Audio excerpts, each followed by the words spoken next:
Okay, so you have moved forward with God. Do not get stuck in the interruption of the process of your dream that God is leading you to. And let me give you an example. God led me to New York City with this peace that passes understanding. For I knew I was supposed to go, and I had a dream in my heart, and I had my plan C job, my plan B, and my plan A. I got my plan C job, and then got into plan B, and because I couldn't get my plan A with my own efforts. So my plan B job, I got comfortable, and one night I had this dream and I had this vision from God. I'm about to bless you. It was just like I saw these hands and my gold was falling down, the peace in my room, like the presence of God fell in my room, and it was like, oh my God, this is amazing.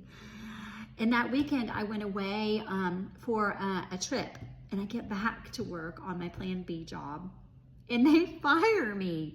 They hand me all of my stuff in a garbage bag that was on my desk, and they give no explanation.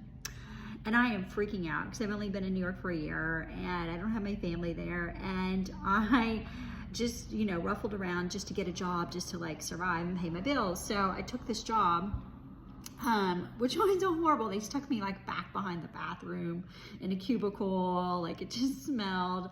And then I was always crying every day, just trying to figure it out. Like, what am I going to do? Like, I mean, this is not working out. I don't understand where God is in this. Like, I don't get this, God. Like, you gave me this peace to come up here, and what is going on? And so I became friends with one of the other people in the office, and like, this office was not for me. It's not where I wanted to be. It was like gross. It just wasn't. It was a lot of the people that were just not chemistry. But I did become friends with this lady who was older back in the corner where I was sitting and crying, and I told her my story about why I moved to New York. And she's like, you don't belong in this office. She goes, I know everybody in New York City. And you're amazing at what you do. I'm going to introduce you. And she did. And she introduced me to this company that was my plan A job. And my plan A job, it makes me cry, is that that was where the blessing was. And God had to do it. I couldn't do it with my own efforts.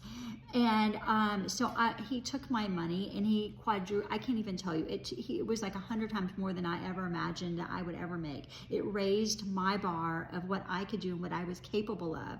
Like, I was in a limited box, and God broke my boxes out and said, wow, you're capable of this.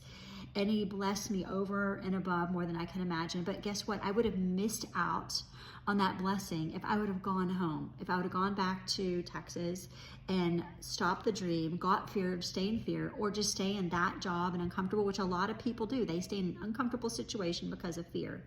And let me give you another example of someone in the Bible that there was an interruption. God came in and told them that I'm about to bless you, and is Mary. Think about this. Mary, it comes and says, you are going to carry you're going to carry my son, who's going to save the world. And then she's like, oh my God, so excited, and how amazing that God is using her for such a big calling. And she accepts the calling, and then bam, she tells her fiance, who leaves her. And she's in a horrible situation. To talk about an interruption of like, oh my God, I could get stoned to death. Like, God, where are you in this mess? And what's so interesting about that story is that God was in that. He was in that. And she spent all this time with Elizabeth. So it's not like God said, oh, okay, I'm going to tell Joseph in 2 days or 3 days, or have the angel appear. I don't know how long or how many days it was, but as you read this story, in my opinion, it looked like it went on for months, 3 or 4 months, because God wanted her to spend time with Elizabeth, because they're launching, God is blessing our world with these two amazing people that are going to forever change and save the world. So sometimes in this situation, look, what if she would have just walked away from God and said, I'm not doing this?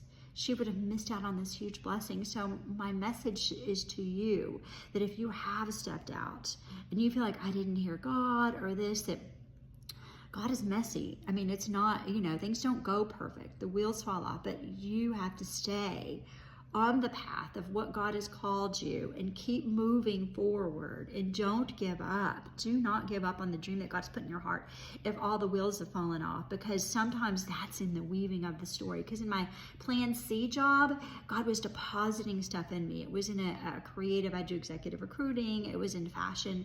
And that just, I was meeting all these cool entrepreneurial people, which I'm an entrepreneur, and it was just depositing in me all this stuff in my plan C job. Because if God had given me plan A, I would have missed out on the process of what God was weaving in me. So just keep moving forward. Do not give up, and God will launch you into your dream in His perfect timing. God will do it. So have a blessed day.